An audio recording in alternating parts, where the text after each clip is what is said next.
దైనందిన జీవితంలో మన మనస్సును ఎలా అర్థం చేసుకోవాలి, దాన్ని ఎలా అదుపులో ఉంచుకోవాలి అనే అంశంపై మనం చేసే ఈ లోతైన విశ్లేషణకు స్వాగతం.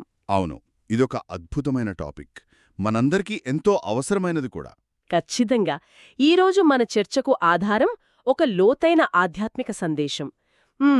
దీని పేరు ఆధ్యాత్మిక విముక్తి కోసం మనస్సుపై ఆధిపత్యం. ఇందులో బాబ్దాదా తమ పిల్లలకు అంటే అనుచరులకు ఇచ్చిన చాలా ఇంట్రెస్టింగ్ దిశానిర్దేశాలు ఉన్నాయి. రైట్. ఆ మూలాల్లో దేహాభిమానాన్ని అంటే ఆ బాడీ కాన్షియస్నెస్ని వదిలిపెట్టి మనస్సుని ఎలా నియంత్రించాలి అనేది చాలా స్పష్టంగా వివరించారు. అంటే మనం మన చేతులు లేదా కాళ్లను ఎంత సునాయసంగా అదుపు చేస్తామో మనస్సును కూడా అలాగే చెయ్యచ్చా అనే కోణంలో మనం ఈరోజు అన్వేషించబోతున్నాం. ఇదొక ఆశ్చర్యకరమైన ప్రయాణమని చెప్పాలి. ఎగ్జాక్ట్లీ. మనం మన శరీరాన్ని చాలా ఈజీగా కంట్రోల్ చేస్తాం. ఉదాహరణకు చెయ్యి పైకెత్తాలంటే ఒక్క సెకండ్లో ఎత్తేస్తాం. దానికి పెద్దగా ఆలోచించం గదా. అవునోరు, మెదడు ఒక చిన్న సంకేతం ఇవ్వగానే కండరాలు వెంటనే రియాక్ట్ అవుతాయి. అక్కడ మన చేతితో మనం పోరాడాల్సిన అవసరం రాదు. కానీ మనసు విషయానికొస్తే సీన్ వేరేలా ఉంటుంది. కరెక్ట్. అదే పెద్ద సమస్య. ఒక 5 నిమిషాలు ప్రశాంతంగా కూర్చుందాం, ఏమీ ఆలోచించొద్దు అని మనం చెప్పుకుంటే వందలాది ఆలోచనలు ఒకేసారి దాడి చేస్తాయి. మన భౌతిక అవయవాలు మన మాట విన్నంత సులువుగా మన మనసు ఎందుకు వినదు అనేది ఒక పెద్ద పారాడాక్స్. మనం మన ఫిజికల్ బాడీకి ట్రైనింగ్ ఇచ్చాం, కానీ ఇన్నర్ మైండ్ని మాత్రం గాలికి వదిలేశాం. నిజమే. సో ఈ చర్చను ఒక అత్యద్భుతమైన భావనతో స్టార్ట్ చేద్దాం. ఆ మూల గ్రంథంలో ఒక మాట వాడారు, పరమాత్మతో స్నేహం అనేది మనిషి అంతరంగిక స్థితిని సంపన్నం చేస్తుంది అని. అవును, అదొక స్వర్ణిమ తాళంచేవి లాంటిది అని అందులో ప్రస్తావించారు. మానసిక స్థితిని ఎలా మారుస్తుంది? నాకొక చిన్న డౌట్ ఇక్కడ. సైకాలజీ ప్రకారం చూస్తే నాది అనే మమకారం ఎప్పుడూ అభద్రతను లేదా బాధను మిగులుస్తుంది కదా. మరి ఈ నాబాబా అనే పదం కొత్త అటాచ్మెంట్ని క్రియేట్ చెయ్యదా? అదొక వ్యాలిడ్ క్వశ్చన్. కానీ ఇక్కడే మనం ఒక చిన్న డిఫరెన్స్ని గమనించాలి. బాహ్య ప్రపంచంలో నాది అనే భావన ఎప్పుడో ఒక పరిమితమైన వస్తువుపై లేదా వ్యక్తిపై ఉంటుంది. అంటే టెంపరరీ థింగ్స్ మీదనమాట. ఎగ్జాక్ట్లీ. అవి శాశ్వతం కాదు కాబట్టే అక్కడ భయం, ఇన్సెక్యూరిటీ ఉంటాయి. కానీ మూలాలు చెబుతున్న ఈ అలౌకిక స్నేహం ఒక అనంతమైన శక్తికి కనెక్ట్ అవ్వడం లాంటిది. అంటే అదొక అన్లిమిటెడ్ సోర్స్. అవును. ఈ తాళంచెవి ఆత్మలను మాస్టర్, సర్వశక్తివంతులుగా మారుస్తుందని ఆ టెక్స్ట్లో చాలా క్లియర్గా ఉంది. అంటే ఇది బానిసత్వం కాదు, మన సొంత శక్తులను మేల్కొల్పే ఒక స్విచ్. వావ్, భలే చెప్పారు. అంటే ఆ అనంతమైన శక్తితో అనుసంధానం అవ్వటం వల్ల మన ఐడెంటిటీ ఇంకా విస్తరిస్తుంది. కాని ఈ అపారమైన ఖజానా దొరికిన తర్వాత వాళ్ల మానసిక స్థితి ఎలా ఉంటుంది అనేది ఇంకో పాయింట్. అందులో బ్రాహ్మణుల ఖజానాలో అప్రాప్తి లేదు అని చెప్పారు. అంటే ఎలాంటి లోటు లేదు అని. కాని అది హ్యూమన్ సైకాలజీకి కొంచెం విరుద్ధంగా ఉంది కదా. మనిషి ఎప్పుడూ ఏదో ఒకటి కావాలి, నెక్స్ట్ ఏంటి అనే డోపమైన్ వేటలో ఉంటాడు. మరి లోటు లేదు అనే ఈ భావన ఆ పరుగునెలా ఆపుతుంది? ఆ పరుగెందుకుంటుంది అంటే లోపల ఒక శూన్యత ఉండటం వల్ల. ఏదో సాధిస్తేగాని నేను కంప్లీట్ కాను అనే భ్రమ అది. ఎప్పుడైతే నాకు అన్ని ప్రాప్తించాయి అనే ఫీలింగ్ వస్తుందో ఆటోమేటిక్గా ఆ సర్వైవల్ మోడ్ ఆగిపోతుంది. అంటే ఆ స్వర్ణిమ తాళంచెవి ఆ డోపమైన్ లోపుని బ్రేక్ చేస్తుందన్నమాట. కరెక్ట్. ఈ అపారమైన ప్రాప్తి ఆ అంతర్గత శూన్యతను పూరించి వారిని సహజంగా విజయులుగా చేస్తుందని మూలాల్లో చెప్పడానికి కారణమదే. భయం స్థానంలో ప్రశాంతత వస్తుంది. అప్పుడు మనం చేసే పనులు ఏదో పొందాలి అనే ఆరాటంతో కాకుండా అప్పటికే ఉన్న సంతోషంతో చేస్తాం. ఇది చాలా బావుంది. అయితే ఇక్కడొక ప్రాక్టికల్ ఛాలెంజ్ని డిస్కస్ చేద్దాం. చెప్పండి. ఒకసారి మనం మానసికంగా సంపన్నమయ్యామని ఫీల్ అయిన తర్వాత ఈ బాధ్యతలున్న వాస్తవ ప్రపంచంలో దాన్ని ఎలా ఇంప్లిమెంట్ చేయాలి? ఒకవైపు ఎంతో పెద్ద పరివారం బాధ్యత ఉంటూనే కర్మబంధనాలకు అతీతంగా ఉండడం నిజంగా సాధ్యమేనా? ఇది చాలామందికొచ్చే సందేహమే. అవును కదా. ఒక భారీ సంస్థను నడిపే సీఈఓ ఉదాహరణే తీసుకోండి. వేలాది మంది ఉద్యోగుల బాధ్యత అతనిపై ఉంటుంది. అతను గనక నిర్లిప్తంగా ఉంటే ఆ సంస్థ కుప్పకూలిపోదా? ఈ కమల పుష్పాసనమనేది ఒక రకమైన బాధ్యతారాహిత్యం కాదా? ఇక్కడే మనం బాధ్యతను అహంకారాన్ని ఒకటే అని కన్ఫ్యూజ్ అవుతాం. మూలాల్లో దీన్ని వివరించడానికి బ్రహ్మబాబా జీవితాన్ని ఆదర్శంగా తీసుకున్నారు. స్మృతి దినోత్సవం విశిష్టతను ఇక్కడే గుర్తుచేశారు. ఆయన ఎగ్జాంపుల్ని ఎలా కనెక్ట్ చేశారు? ఆయన కర్మ చేస్తూ కూడా బురదలో ఉన్న కమల పుష్పం వలె అతీతంగా ఉండేవారని అందులో చెప్పారు. అంటే అందరికీ ప్రియంగా ఉంటూనే ఎంతో పెద్ద పరివారం బాధ్యత ఉన్నా ఒక నిశ్చింత చక్రవర్తిలా ఉండేవారు. నిశ్చింత చక్రవర్తి పదం చాలా పవర్ఫుల్గా ఉంది. అవును, దీన్నే జీవన్ముక్త స్థితి అంటారు. ఇక్కడ అతీతంగా ఉండటం అంటే పనులను వదిలేయడం కాదు. కమలం బురద నుండి పోషణ తీసుకుంటుంది, కాని ఆ బురద తన రేకులకు అంటకుండా చూసుకుంటుంది. అదొక యాక్టివ్ స్టేట్ ఆఫ్ మైండ్. అర్థమైంది. అంటే ఒత్తిడి అనేది మనం చేసే పనిలో లేదు, మనం ఆ పనిని మోసే విధానంలో ఉంది. నేను చేస్తున్నాను అనే దేహాభిమానం వల్లే ఆ భారమంతా. ఎగ్జాక్ట్లీ. భగవంతులు చేయిస్తున్నాడు, నేను కేవలం నిమిత్తమని భావించినప్పుడే ఆ నిర్మాణ స్థితి అంటే హ్యూమిలిటీ వస్తుంది. నేను కేవలం నిమిత్తమంటే ఇంగ్లీష్లో చెప్పాలంటే ఐఎమ్ జస్ట్ అన్ ఇన్స్ట్రుమెంట్. ఒక వేణువులాగా మనల్ని మనం ఊహించుకుంటే అందులోంచొచ్చే మ్యూజిక్ వాయించేవాడిది, మనం కాదు. Perfect example. ఆ వేణువు అద్భుతమైన సంగీతాన్ని ఇవ్వాలంటే అది లోపల పూర్తిగా ఖాళీగా ఉండాలి, అహంకారం ఉండకూడదు. కానీ ఇందులో ఒక చిన్న రిస్క్ లేదా? నేను కేవలం వేణువును మాత్రమే కదా అని ఫీలైతే, ఒకవేళ నేను సరిగ్గా పని చెయ్యకపోయినా దానికి నా బాధ్యత లేదు అని ఎస్కేప్ అవ్వచ్చు కదా. బద్ధకానికదొక సాకు అవుతుందేమో. పైపైన చూస్తే అలా అనిపించొచ్చు, కాని అసలు విషయం అది కాదు.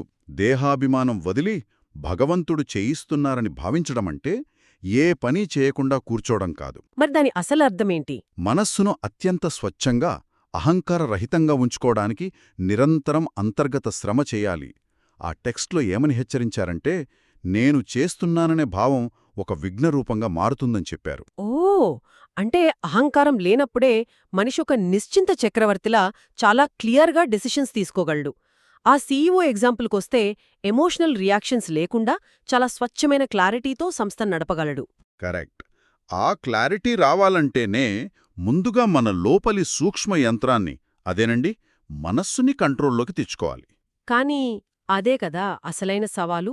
సిద్ధాంతాలు బాగానే ఉంటాయి, కానీ నడుస్తూ మాట్లాడుతూ ఉన్నప్పుడు ఆ కమల పుష్పం లాంటి నిర్లిప్త స్థితి ఎందుకు మెయింటైన్ అవ్వదు? ఆ ఘర్షణెందుకు జరుగుతుంది? ఎందుకంటే మనం ఎప్పుడూ స్థూలమైన వాటికే ఇంపార్టెన్స్ ఇస్తాం, సూక్ష్మమైన వాటికి ఇవ్వం. ఇక్కడ ఆ గ్రంథం ఒక అద్భుతమైన శాస్త్రీయ పోలికను చెప్పింది. ఆధునిక విజ్ఞానవేత్తల ప్రయాణాన్ని ఒకసారి గమనించండి. సైంటిస్టులు రాకెట్స్ ద్వారా స్పేస్లోకి వెళ్తారు కదా, అది. అవును. వాళ్లు గ్రహాలను చేరుకోవడానికి మిలియన్ల గ్యాలన్ల ఇంధనం కావాలి, ఎంతో ఫ్రిక్షన్ ఉంటుంది, చాలా టైం పడుతుంది. కాని మూలాల్లో బ్రహ్మనాత్మల సామర్థ్యాన్ని ఇంకోలా వివరించారు. ఎలా? బుద్ధి అనే అంతరిక్ష నౌక గురించి చెప్పారు కదా, అదేనా? ఎగ్జాక్ట్లీ. ఏకాగ్రత ద్వారా మనస్సును ఆ బుద్ధి అనే నౌక ద్వారా సెకనులో 3 లోకాలకు తీసుకువెళ్లవచ్చని అందులో క్లియర్గా చెప్పారు.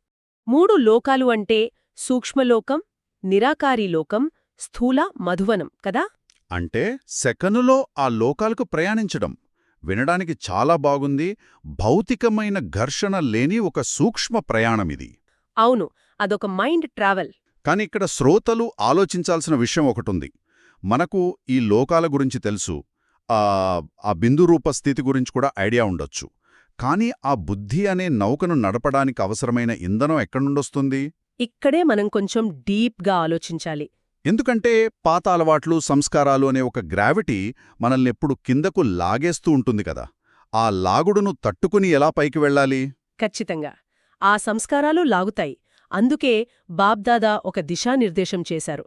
స్థూల కర్మేంద్రియాలను ఎలా కంట్రోల్ చేస్తున్నామో మనసు, బుద్ధి, సంస్కారాలను కూడా ఒక ఆర్డర్లోకి తీసుకురావాలి అని.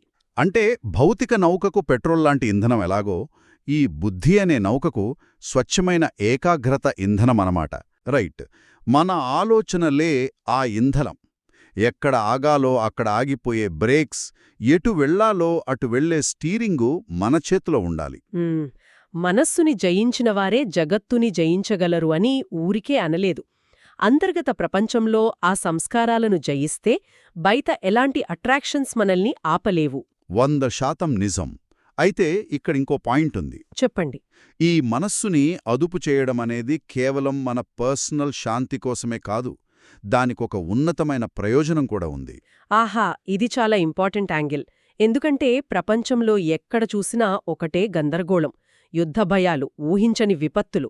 ఇలాంటప్పుడు నేను నా గదిలో కూచుని నా మనసును అదుపు చేసుకుంటే అదొక ఎస్కేపిజంలాగా, అంటే స్వార్థంలాగా అనిపించదా? చాలామంది అలానే పొరబడతారు. ఆధ్యాత్మికత అంటే ఎక్కడికో వెళ్ళిపోయి కళ్ళు మూసుకోవడమనుకుంటారు. కాని సమర్థ దినోత్సవం రోజున బాబ్దాదా ఇచ్చిన సందేశం ఈ పొరపాటును సరిచేస్తుంది. అందులో ఏముంది? నలువైపుల నుండి దుఃఖంతో ఉన్నవారి సందేశాలు, విలపించేవారి ఉత్తరాలు తమకు చేరుకున్నాయని బాబ్దాదా చెప్పారు. అంటే ప్రపంచం భయంతో ఉన్నప్పుడు మనం కళ్ళు మూసుకోకూడదు, ఆ దుఃఖాన్ని చూస్తూ ఊరుకోకూడదు. ఓ, అంటే ఏకాగ్రత శక్తిని ప్రపంచ సేవ కోసం వాడాలన్నమాట. అవును, తీవ్రగతి ద్వారా తోటి ఆత్మలకు ప్రకాశం వైపు మార్గం చూపాలని అందులో స్పష్టంగా సూచించారు. ప్రకాశం వైపు మార్గం చూపడం అంటే మనమొక లైట్ హౌస్ లాగా ఉండాలి. సముద్రంలో తుఫానొచ్చినప్పుడు లైట్ హౌస్ నీళ్లలోకి దూకదు కదా, అది ఒకేచోట స్థిరంగా నిలబడి వెలుతురునిస్తుంది. ఎగ్జాక్ట్లీ, భలే కనెక్ట్ చేశారు. ఆ వెలుతురును చూసే పడవలు సేఫ్గా తీరానికి వస్తాయి. అంటే మన అంతర్గత ఏకాగ్రత అనేది ప్యాసివ్గా ఉండేది కాదు, అదొక పవర్ఫుల్ రేడియేషన్ లాగా ప్రపంచానికి హెల్ప్ చేస్తుందన్నమాట. కరెక్ట్. మూలాల్లో దీన్ని దయా అనే ఛత్రఛాయ, అంటే క్యానోపీ ఆఫ్ మర్సీ అని వర్ణించారు. ప్రపంచం చీకటిలో ఉన్నప్పుడు బేహద్ దృష్టితో చూడాలి అని చెప్పారు. బేహద్ దృష్టి అంటే అన్లిమిటెడ్ విజన్, హద్దులు లేకుండా విశాలంగా చూడటం. ఒక వ్యక్తి అచంచలమైన ఏకాగ్రతతో ఉంటే ఆ వైబ్రేషన్స్ చుట్టుపక్కల వాతావరణంలో ఉన్న నెగటివిటీని కట్ చేస్తాయి, ఒక పీస్ఫుల్ వేవ్ని క్రియేట్ చేస్తాయి. భయంతో ఉన్నవారికి మార్గదర్శకుడు ఎప్పుడూ అచంచలంగానే ఉండాలి. అదే అసలైన విశ్వసేవ. చాలా అద్భుతంగా చెప్పారు. మనోనిగ్రహం అనేది వ్యక్తిగత విముక్తికి మాత్రమే కాదు, ఈ ప్రపంచానికి ఒక ఆశాకిరణం లాంటిది. సో ఈ విశ్లేషణను ఒక ప్రాక్టికల్ ముగింపు వైపు తీసుకెళ్దాం. ఆ టెక్స్టులో ఒక ఆసక్తికరమైన సవాలును లేదా హోంవర్క్ని ఇచ్చారు కదా? అవును, అదొక పెద్ద సవాలే. ఒక నెల రోజుల పాటు మనసును ఎప్పుడు కావాలంటే అప్పుడు, ఎక్కడ కావాలంటే అక్కడ పూర్తిగా ఏకాగ్రం చేసే హోంవర్క్ అది. వినడానికి సింపుల్గా ఉంది కానీ ప్రాక్టికల్గా చేయడం చాలా కష్టం. నిజమే, ఇదొక తీవ్రమైన మెంటల్ ట్రైనింగ్.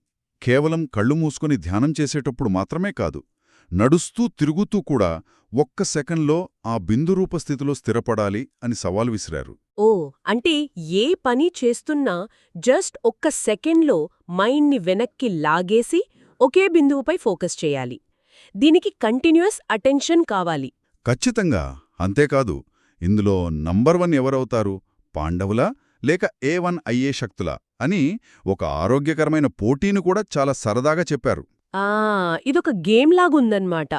మనల్ని మనం టెస్ట్ చేసుకోవడానికి ఒక మంచి ట్రిక్ ఇది. మన చేతిని ఎలా కమాండ్ చేస్తున్నామో మైండ్ని కూడా అలా కమాండ్ చేయడం వస్తే ఇక తిరుగుండదు. అవును, అసాధ్యమనుకున్నది సుసాధ్యమవుతుంది. సో ఈ డీప్ అండ్ మీనింగ్ఫుల్ డిస్కషన్ని ఒక బలమైన ఆలోచనతో ముగిద్దాం. మనందరం ఒకసారి మనకు మనం ఈ ప్రశ్న వేసుకుందాం. మన మనస్సు కేవలం ఒక్క సెకండ్లో ఎలాంటి ఇంధనం లేకుండా ఊహకందని లోకాలకు ప్రయాణించగలిగే అంత పవర్ఫుల్ అయితే, బయట ఇంత భయం, గందరగోళమున్న ఈ సమయంలో మన మనస్సును కేవలం శాంతి, దయ అనే పునాదిపై మాత్రమే స్థిరంగా ఉంచగలిగితే, ఆ సామూహిక ఏకాగ్రత శక్తి మన చుట్టూ ఉన్న ఈ ప్రపంచాన్ని ఇంకెంత అద్భుతంగా మారుస్తుందో ఒక్కసారి ఊహించండి.